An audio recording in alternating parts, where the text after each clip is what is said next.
Halo, jumpa lagi. Saya Dr. Indrati Suraputra, ditemani oleh Dr. Sylvia Detri Elvira. Kami adalah psikiater dan psikiater selalu ingin melihat aspek kejiwaan dari setiap permasalahan. Seperti yang sudah saya kemukakan pada episode yang lalu, maka kali ini pada episode selanjutnya akan kita bahas yang masih ada hubungannya dengan gangguan kepribadian obsesi kompulsi, yaitu OCD, Obsessive Compulsive Disorder. Mungkin Dr. Sylvie bisa memberikan keterangan apa beda antara gangguan kepribadian obsesi kompulsi dan obsessive compulsive disorder. Ya. Terima kasih Dokter In. Jadi ini adalah yang prinsip sebetulnya ya. Kalau nomor satu, gangguan kepribadian, orangnya yang mengalami itu tidak merasa bahwa dia itu mengalami gangguan. Sedangkan kalau gangguan obsesif kompulsif atau OCD itu orangnya merasa tidak nyaman dengan kondisi yang dialaminya. Itu sih prinsip nomor satunya gitu. Yang kedua, kalau yang gangguan kepribadian itu karena dia tidak merasa terganggu, yang terganggu adalah orang-orang terdekat atau orang-orang di sekitarnya. Kalau yang OCD itu dia sendiri merasa terganggu dan biasanya minta tolong juga dengan orang-orang di sekitarnya, seperti itu. Jadi nanti akan lebih jelas lagi setelah kita masuk lebih dalam pembicaraan mengenai OCD, bagaimana orang-orang yang OCD itu karakternya bisa biasa saja, tidak perlu menjadi gangguan kepribadian obsesif kompulsif, meskipun ada kemungkinan dua-duanya ada. Iya, jadi bisa aja orang yang OCD tadi kepribadiannya itu di antara 10 itu bisa. Kan kita sudah bicara ya di episode yang lalu, ada narsisistik, ada histrionik, ada apa, itu bisa aja jadi OCD. Tidak harus kepribadian anankastik. Nah sekarang coba kita mulai dengan kriterianya dari OCD gimana?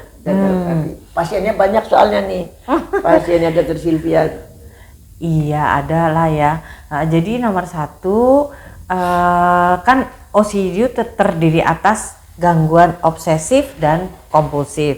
Kalau obsesif itu adalah gangguan dari pikiran. Jadi orangnya itu secara tidak sengaja mengalami suatu pikiran yang berulang-ulang.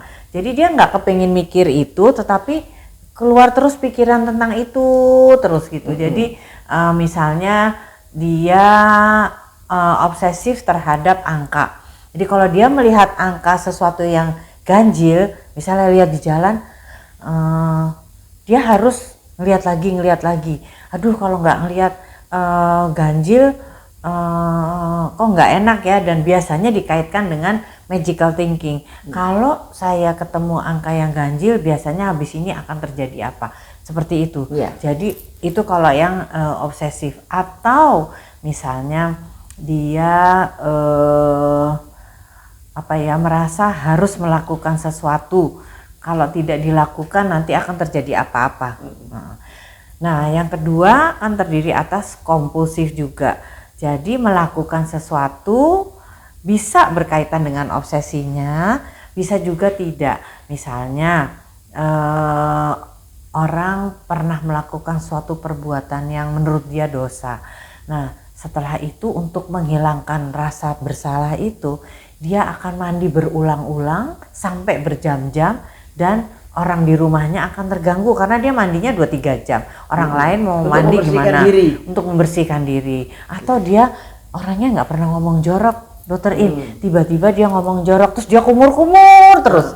Seperti itu. Jadi kompulsi itu sering dilakukan untuk menghilangkan rasa bersalah atau rasa berdosa yang menurut dia bisa dihilangkan dengan suatu perbuatan. Nah ini adalah suatu pikiran magic yang ada pada gangguan obsesif. Nah, kalau kita bisa ngumur-ngumur Pak 24 jam ya. Soalnya mahasiswa kedokteran, dokter ya itu kan pasti gimana ngomongnya. Jadi kumur-kumur terus 24 jam. Untung loh, ya, jarang sekali dokter yang menderita ini. Ada, walaupun ada, tapi tidak banyak, gitu kan. Nah, jadi kalau yang obsesif kompulsifnya itu sama-sama kuat gimana, dokter?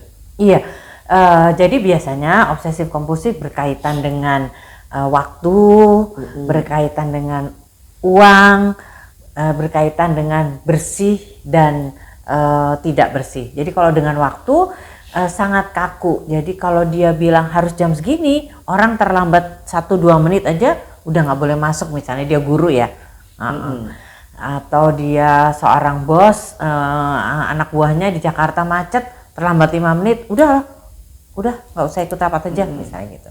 Itu dengan waktu. Kalau dengan uang, nah orangnya bisa sangat pelit atau bisa sangat boros. Nah, seperti itu.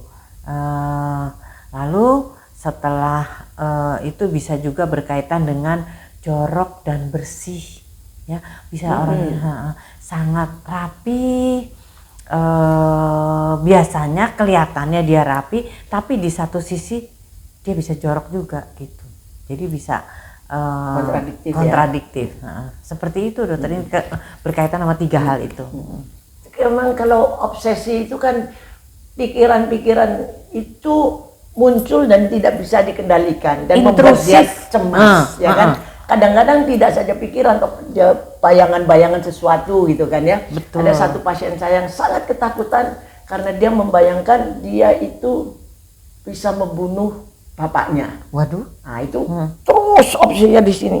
Jadi dia melakukan tindakan kompulsif untuk menetralisir itu. Oh, apa yang dia lakukan, dokter? Dia berdoa terus nonstop.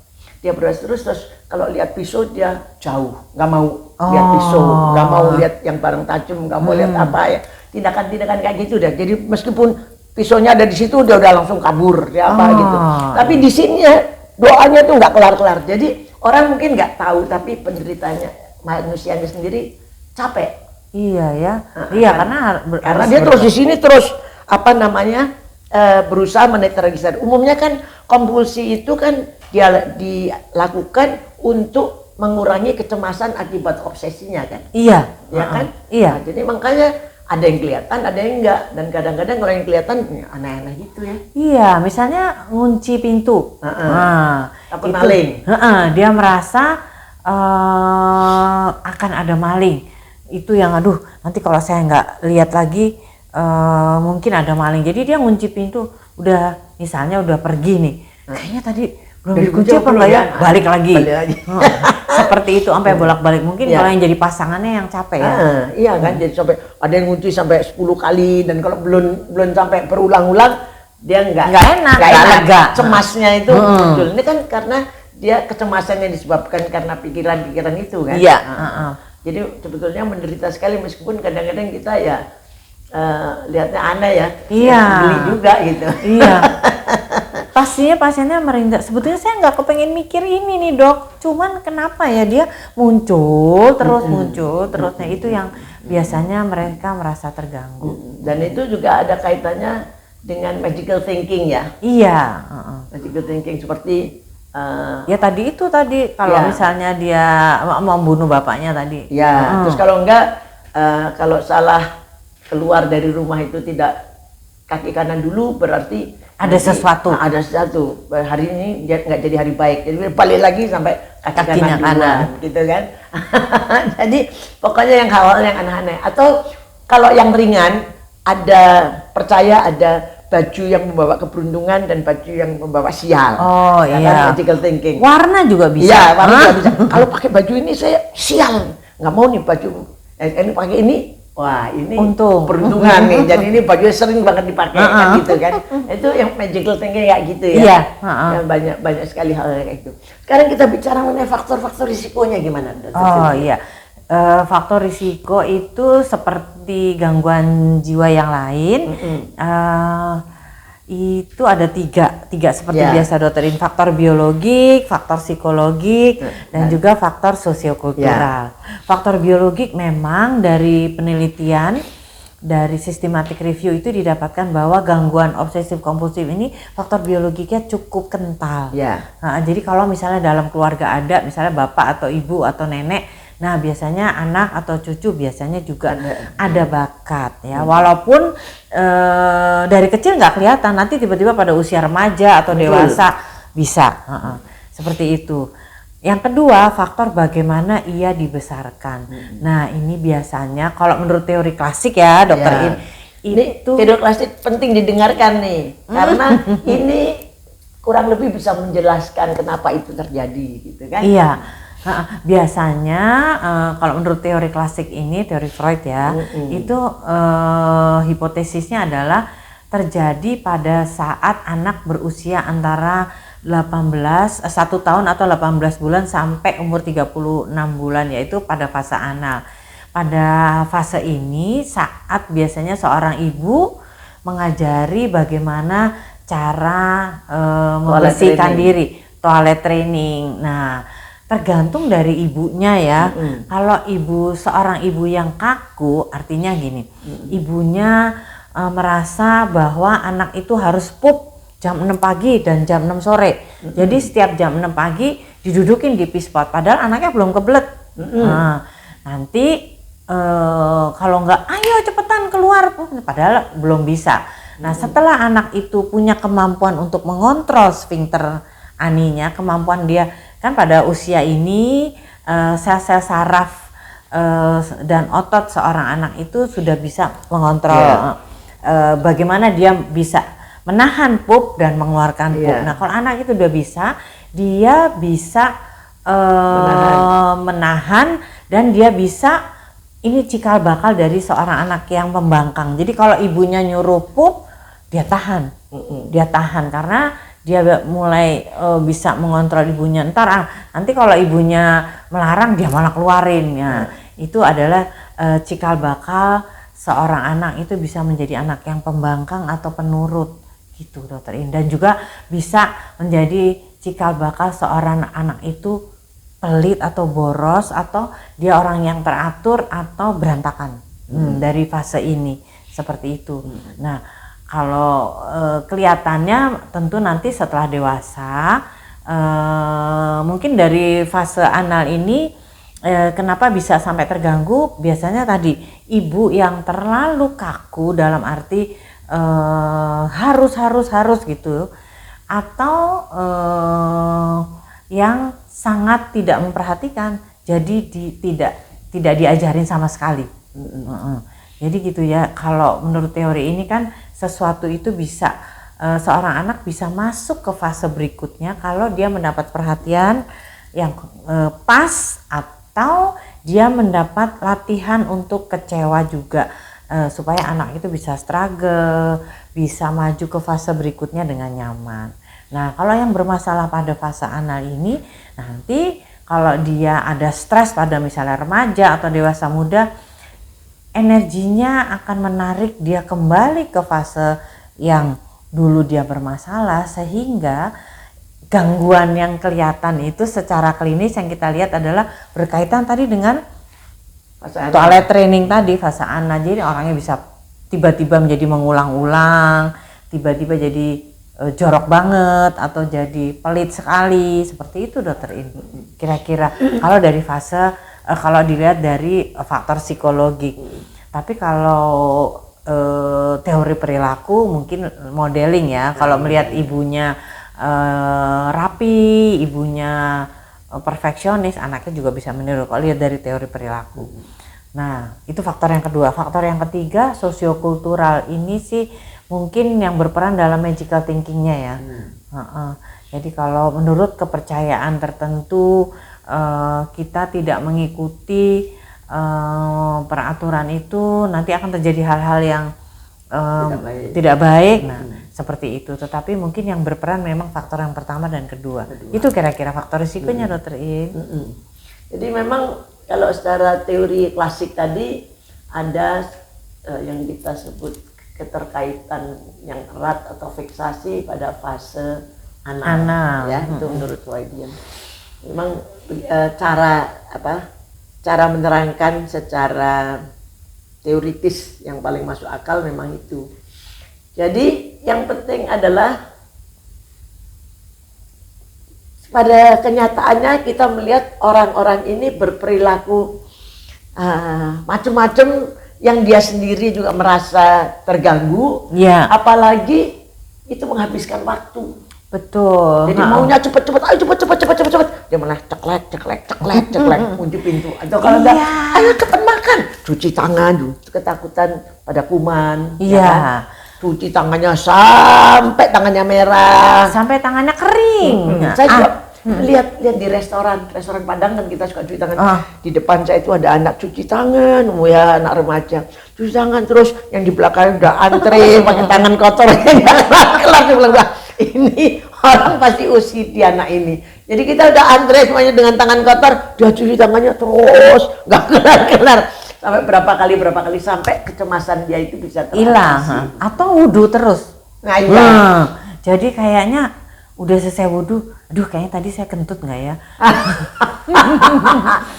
Wudhu lagi, atau nggak saya, aduh kesenggol debu nggak ya? Seperti ya, itu. Gitu. Kan lucu banget kan?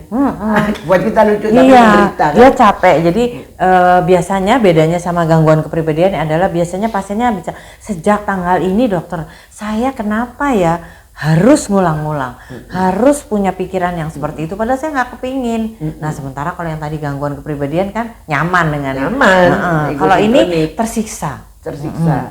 Apalagi juga kan perbuatannya suka aneh-aneh kan. Iya. Jadi ada pasien saya itu seorang ibu, dia kalau mandiin anak harus dicelupin ke ember dan embernya harus 3. Jadi kesian banget deh anaknya. Ember pertama itu yang dengan sabun, terus yang kedua itu udah agak bilas, nanti yang ketiga baru deh itu. Kenapa harus 3 ibu?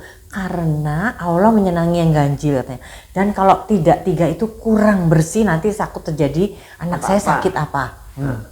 Gitu. Nah itu saya nggak kepingin begini dokter, tapi kenapa saya harus gitu?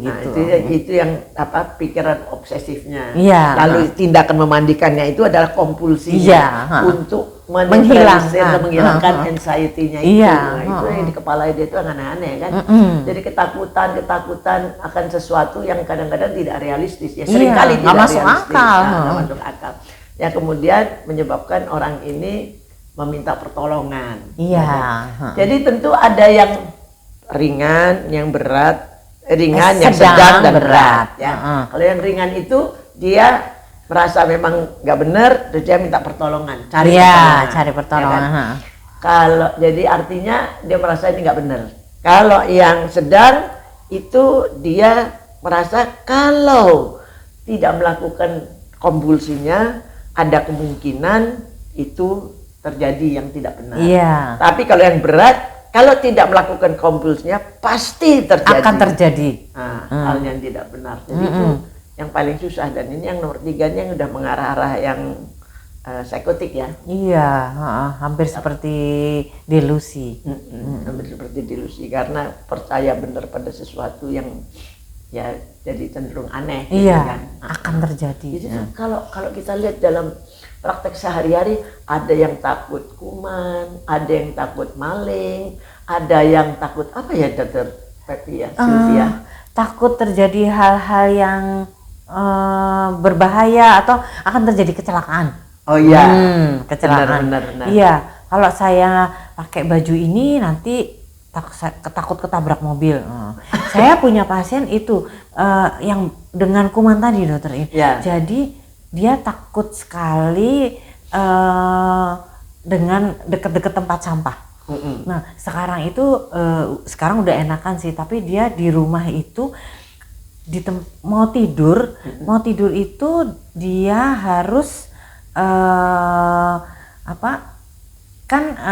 ada karpetnya, terus tempat sampah juga ada. Nah kalau dia nginjek karpet, dia takut di karpet itu ada kumannya. Jadi dia harus melompati karpet itu baru dia bisa, sehingga istrinya kasihan banget. Dan dia capek sekali. Karena dia pikir kumannya awal yang aneh. Dan tempat sampah tuh dia takut banget karena dia pikir kalau misalnya tempat sampah itu terbuka nanti kumannya bisa keluar. Nah itu sebenarnya kita mendengar ini lucu ya, tapi yang bersangkutan menderita. Kesian, menderita banget. Jadi terapinya apa? Nah terapinya seperti biasa karena kita psikiater ya, dokter In, satu biasanya kita berikan obat, yang kedua baru psikoterapi. Ya, nah obat itu juga harus kita edukasi ke pasiennya karena seringkali karena tadi sifat fase anal tadi seringkali membangkang dokternya. Kayaknya udah enak dikit nih, aku kurang-kurangin atau stop aja deh, nanti udah stop minggu kemudian kambuh gitu ya. Jadi sebaiknya sih kalau dikasih obat sama dokternya nurut dulu ya sampai karena ya itu kalau misalnya udah kambuh kan cemas banget baru dia balik lagi gitu. Nah yang kedua adalah psikoterapi. Psikoterapi tergantung kalau berdasarkan penelitian sih CBT itu manjur juga.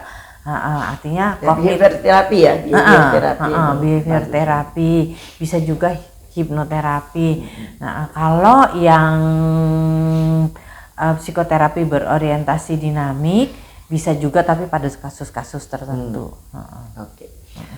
Ya, jadi kalau kita lihat tadi ya pembicaraan yang sangat menarik ya tentang satu gangguan yang kita sebut OCD atau Obsessive Compulsive Disorder. Jadi dari sini kita bisa lihat perbedaannya dengan gangguan kepribadian obsesi kompulsi yang sudah kita bicarakan pada episode sebelumnya. Jadi dengan ini diharapkan bisa membedakan antara gangguan kepribadian obsesif kompulsif dan obsessive compulsive disorder atau OCD. Oke, terima kasih sudah menonton video ini. Semoga apa yang kami sampaikan bisa diterima dengan baik dan bisa jadi manfaat. Sampai bertemu kembali dan jangan lupa follow sosial media saya di bawah ini. Sampai jumpa.